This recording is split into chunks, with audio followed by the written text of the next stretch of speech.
Mafia से शादी, underworld connection, topless photoshoot और अब महामंडलेश्वर। अब जबकि प्रयागराज महाकुंभ में ममता ने संन्यास ले लिया है और किन्नर अखाड़े की महामंडलेश्वर बन गई हैं, हर कोई उनके बारे में जानने के लिए उत्सुक है। खासकर आज की पीढ़ी को तो नहीं पता होगा, लेकिन एक जमाने में ममता बॉलीवुड की सबसे हसीन हीरोइन हुआ करती थी। अचानक से वे पर्दे से गायब हो गई और कई तरह की कहानियां उनके बारे में चलने लगी। चलिए एक एक करके आपको उन कहानियों से रूबरू कराते हैं, जिसमें ममता कुलकर्णी के हीरोइन बनने से लेकर महामंडलेश्वर बनने तक का पूरा सफर आप समझ सकते हैं। नमस्कार, आप देख रहे हैं 24 अड्डा। मैं हूँ आपके साथ अंजलि मिश्रा। ममता कुलकर्णी की गिनती 90 के दशक की टॉप हीरोइन में होती थी। बॉलीवुड में डेब्यू की बात करें तो फिल्म तिरंगा से उन्होंने अपनी फिल्म की दुनिया में कदम रखा था। पहली ही फिल्म में वो छा गई थी और रातों रात इंडस्ट्री में उनकी चर्चा होने लगी थी। इसके बाद तो आशिक आवारा और करण अर्जुन जैसी हिट फिल्मों में उन्होंने सबके दिलों पर राज किया। आशिक आवारा के लिए उन्हें 1993 में film fair new fame award मिला था। इसी साल ममता तब विवादों में घिर गईं जब उन्होंने स्टारडस्ट मैगजीन के लिए टॉपलेस फोटोशूट कराया। इस फोटोशूट के बाद वो काफी लोकप्रिय हो गई थी। राजकुमार संतोषी ने उन्हें अपनी फिल्म चाइना गेट में कास्ट देने के लिए, लेकिन दोनों के बीच विवाद हो गया। कहा जाता है कि उस समय संतोषी फिल्म से निकालने वाले थे, लेकिन बाहर से कोई दबाव आया और ममता को फिल्म में रखने के लिए वे मजबूर हो गए।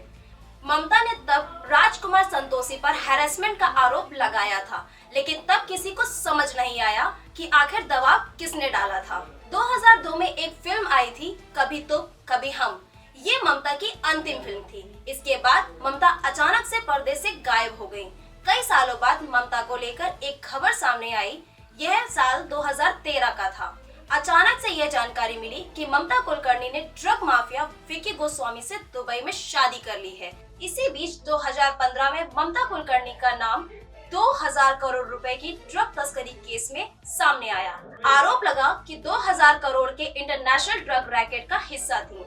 साल 2016 में केन्या के एक ड्रग रैकेट की बैठक में भी वे शामिल हुई थी। हालांकि उन्हें बॉम्बे हाई कोर्ट ने इस मामले से निर्दोष करार दे दिया था। इन सभी आरोपों के बीच ममता खामोश रही और एक तरह से गायब हो गई। 25 साल बाद ममता भारत लौटी।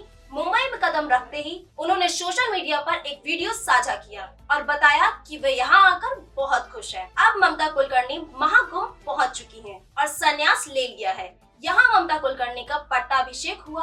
अब इनका नया नाम श्री यमाई ममता नंदगिरी हो गया है। इस मौके पर ममता कुलकर्णी ने कहा है कि यह मेरा सौभाग्य होगा कि मैंने महाकुंभ की पवित्र बेला में संन्यास लिया है। मैंने 23 वर्ष पहले अपने गुरु श्री चैतन्य गगनगिरी से कुपोली आश्रम में दीक्षा ली थी। अब पूरी तरह से सन्यासी बन गई हूँ। इस पूरे मामले में आपकी क्या प्रतिक्रिया है, कमेंट में बताइए।